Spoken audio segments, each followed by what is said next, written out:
తెలంగాణ రాజకీయాలలో మేడిగడ్డ ప్రాజెక్టు అంశం మరోసారి సెంటర్ ఆఫ్ అట్రాక్షన్ గా మారింది. మేడిగడ్డను సాకుగా చూపి గతంలో కేసీఆర్ పై విమర్శలు చేసిన రేవంత్ రెడ్డి ఇప్పుడు తానే దోషిగా మారుతున్నారని మాజీ మంత్రి జీవన్ రెడ్డి సంచలన వ్యాఖ్యలు చేశారు. ప్రాజెక్టు గల నిర్వహణలో కాంగ్రెస్ ప్రభుత్వం విఫలమవుతుందని ఆయన మండిపడ్డారు. మేడిగడ్డను మనం పునరుద్ధరింపజేసుకోవాలి. ఇప్పటికైనా కానీ ఏదైతుందో ఈ ప్రభుత్వం ఇంకా రెండేళ్ళు ఉండబోతుందని చెప్పంటున్నా.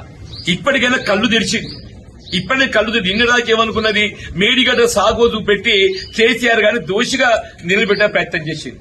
కేసీఆర్ దోషి కాదు, ఈ తెలంగాణ రాష్ట్ర భవిష్యత్తు నిర్మాణం చేసినటువంటి ఒక పూర్తి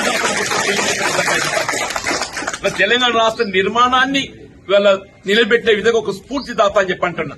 వీళ్ళ మీరు గత వారం రోజులు గమనిస్తుంటే ఏ విధంగా కాళేశ్వరం ప్రాజెక్టు పునరుద్ధరింప చేసుకోగలుగుతాము, మేడిగడ్డ బ్యారేజ్ పునరుద్ధరింప చేసుకోగలుగుతాం అనే ఇవాళ ఎందుకంటే దోషి అయిపోతున్నాడు.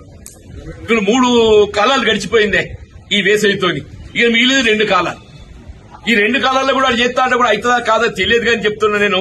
ఇంతకాలం అయితే ప్రకృతి సహకరించింది, మన కరువు రాలేదు. రేపు భవిష్యత్తు ఏమైతే తెలియదు. రేపు కరువు వస్తే దానికి జవాబుదారు ఎవరవుతారు? రేవంత్ రెడ్డి అవుతాడు, కాంగ్రెస్ పార్టీ అయితే అని చెప్పంటున్నా. దానికి జవాబుదారు ఎవరైతారు? రేవంత్ రెడ్డి అవుతాడు, కాంగ్రెస్ పార్టీ అయితే అని చెప్పంటున్నాను.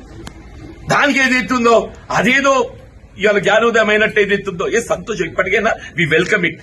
కాళేశ్వరం ప్రాజెక్టు పునరుద్ధరింపబడటమే ఇలా తెలంగాణ రాష్ట్ర భవిష్యత్తుకు అది ఏకైక మార్గం అని చెప్పంటున్నాను. ఇప్పటికైనా కాంగ్రెస్ ప్రభుత్వం రేవంత్ రెడ్డి గారు వాస్తవానికి అనుగుణంగా కళ్ళు తెరిచినందుకు నేను సంతోషం అని చెప్పంటున్నాను.